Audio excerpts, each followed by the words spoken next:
November 18th, 2025, 0942 hours, Caribbean Sea, 43 nautical miles northeast of Blanquilla Island, Venezuela. The ocean stretched flat and empty under the morning sun. From 20,000 feet, a US Navy P-8A Poseidon aircraft tracked thermal signatures across the water's surface. Most heat blooms belong to fishing trawlers or cargo ships crawling toward distant ports. But one signature burned differently. Two Yamaha 350 horsepower outboards pushing a 28-foot go-fast boat north at 52 knots. The kind of speed that makes sense only when you're running from something or toward a payday that won't wait. The Poseidon's sensor operator marked the contact at 0943. Within 90 seconds, the data flowed through encrypted channels to the USS Bataan, an amphibious assault ship cruising 70 nautical miles west. On the flight deck, an AH-1Z Viper sat fueled and armed, its twin General Electric turboshafts idling at flight-ready temperature. The aircraft carried a single AGM-114 Hellfire missile under its starboard stub wing.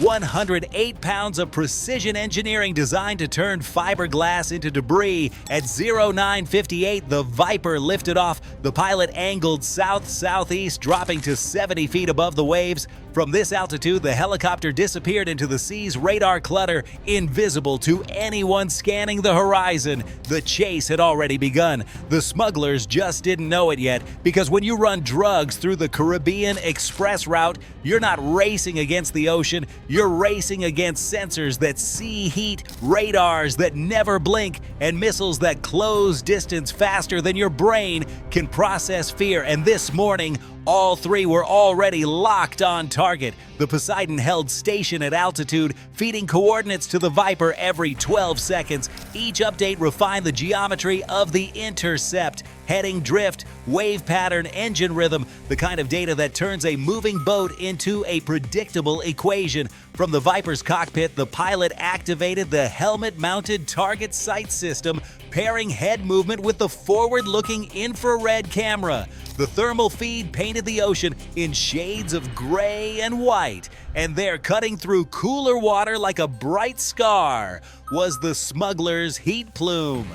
18 nautical miles separated Hunter from target. At this range, the boat's crew still believed they were alone. They couldn't see the helicopter skimming behind them. They couldn't hear the turboshaft engines over their own roaring outboards. And they had no idea that American targeting systems were already building a firing solution based on their exact heading and speed. The Viper's crew flew in silence. No unnecessary chatter, no wasted motion, just the steady rhythm of a well-rehearsed intercept. The pilot adjusted altitude by 10 feet, compensating for a crosswind that would affect the missile's trajectory. The co-pilot monitored fuel state and verified weapons status. Green lights across the board, the Hellfire sat primed, its seeker head cooling to operational temperature, waiting for the command that would turn it from payload into projectile. At 14 nautical miles, the geometry shifted. The Viper stopped trailing and began angling toward an intercept point 3 miles ahead of the boat's projected path. This wasn't a chase, it was a calculated trap. The smugglers held their northbound line, committed to speed, convinced that raw velocity would carry them through. What they didn't understand was that American aircraft don't chase.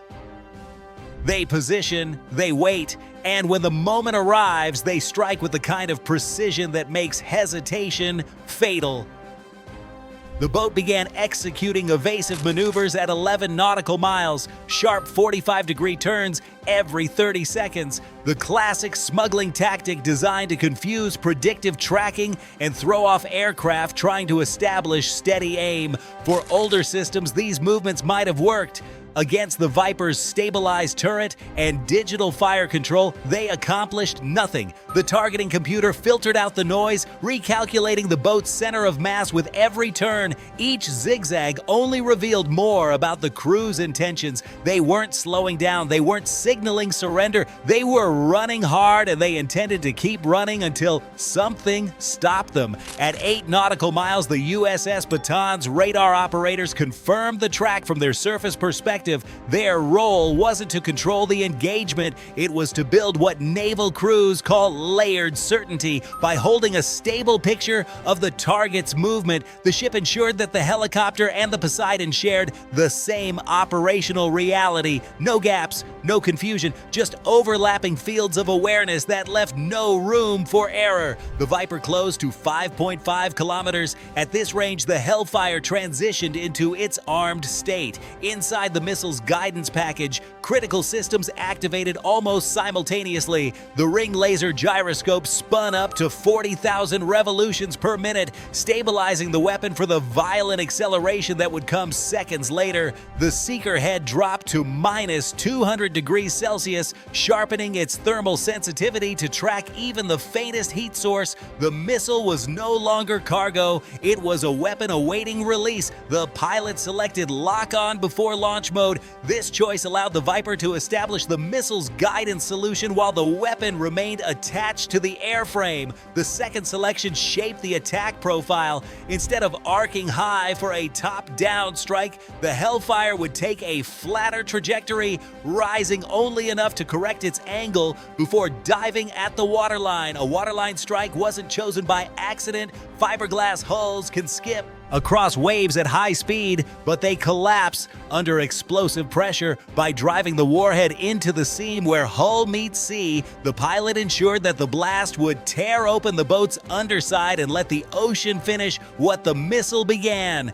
Throughout this preparation, the laser designator played a central role. The pilot kept the channeled beam fixed on the target despite the boat's aggressive rocking and sharp evasive movements. The turret's stabilization system absorbed the shakes and dips of the helicopter's own flight, turning what could have been an unstable aiming process into a clean, unwavering marker. Every second the laser stayed locked translated into better predictive tracking for the missile's onboard computer. At 0:10:11 hours, the conditions aligned. The boat held steady on a northbound heading for 6 seconds, long enough. The pilot squeezed the trigger. The Viper's airframe shuddered briefly as the Hellfire separated from the rail. The rocket motor ignited instantly, slamming the missile forward with nearly 20 times the force of gravity. In less than 3 seconds, the weapon crossed through the transonic boundary and accelerated into the Mach 1.1 to Mach 1.3 range, faster than the boat's crew could perceive,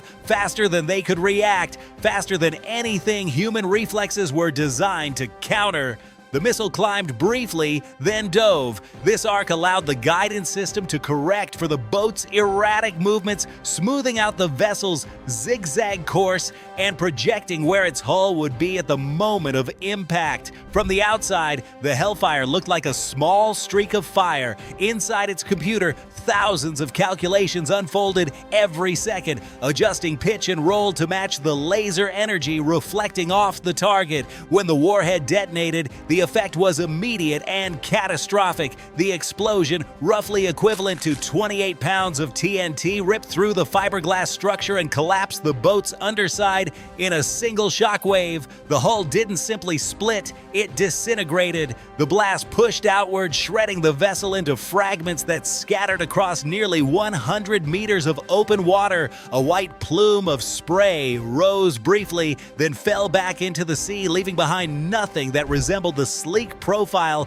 of the craft that had been racing north only seconds earlier. From launch to destruction, the entire engagement lasted 8.3 seconds. That span of time, shorter than a human breath, ended the smuggling run. When the water settled, there were no large hull sections, no remaining engines, no intact superstructure. The ocean absorbed everything the explosion hadn't already vaporized. The Viper banked into a confirmation orbit, circling the debris field once to evaluate what remained. The sensors verified that no major components were afloat and that the vessel no longer existed as a functional craft. The crew transmitted the final status: Target destroyed. There was no need for a second missile, no additional warning shot. The strike had been clean, exact, and final. With the debris field fading behind it, the Viper turned back toward the USS Bataan. The mission finished in less time than it took the boat's crew to understand what had happened, and somewhere along the Venezuelan coast, another cartel logistics officer was learning a hard lesson about the difference between speed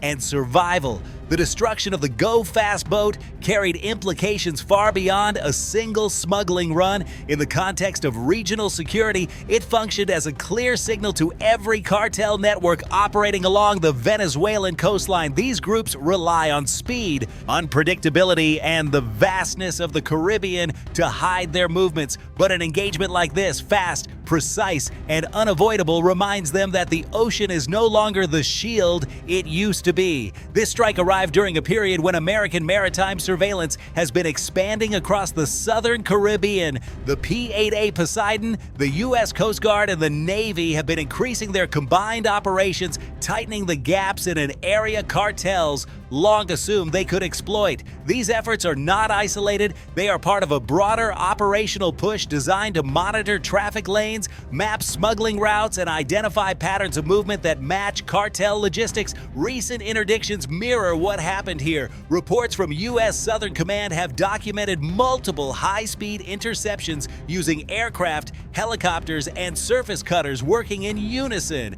Each event contributes to a pattern that reveals a larger American strategy: break the Caribbean corridor before narcotics ever reach land. The numbers justify the approach. According to data from U.S. Customs and Border Protection and the U.S. Coast Guard, tons of cocaine and fentanyl move through maritime routes every year. The quantities seized do not represent the sum total, only the fraction that gets caught. Cartels rely on volume and speed, betting that at least some shipments will slip through. Against that strategy, the use of a Hellfire is not overkill. It is targeted interdiction applied at the exact moment when evasion is still possible, but before drugs disperse into complex land networks. The legal context remains straightforward despite political noise. Most U.S. interdictions occur in international waters governed by maritime law and regional cooperation agreements. Washington's position remains consistent.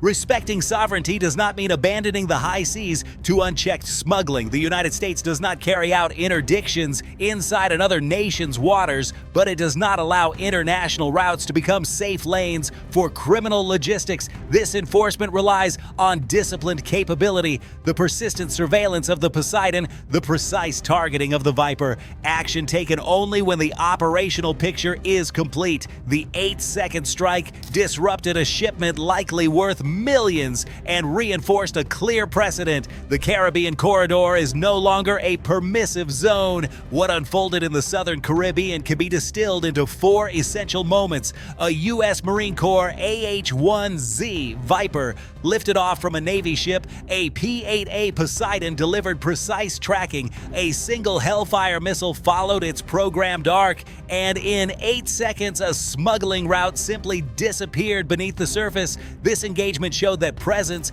discipline, and technology form an advantage speed cannot overcome. The go-fast boat carried horsepower and a straight escape line, yet none of it mattered once the surveillance picture locked in. The Viper needed only a clean track and a single opportunity. The cost comparison tells its own story. The boat and its cargo represented an estimated street value of $12 million. The Hellfire missile cost $150,000. The Viper's flight time added another $18,000 in fuel and operational expenses. Total American investment $168,000 to eliminate a $12 million problem, but the real calculation isn't measured in dollars, it's measured in deterrence. Every cartel operator who hears about this strike now has to recalculate their odds. Every logistics planner has to factor in the possibility that their next high-speed run ends in 8 seconds of fire. And every financier backing these operations has to accept that their investment might vanish without warning. The lesson is simple. Speed may help criminals, but integration protects oceans. The Caribbean remains a contested space, but contests require two sides with a chance of winning. And after November 18th, that balance shifted decisively, because in the end, you can build faster boats, you can hire better navigators, you can plot smarter routes and calculate tighter margins, but you can't outrun a missile that's already locked on before you even know it's coming, and you can't hide from sensors that see heat the way your eyes see light.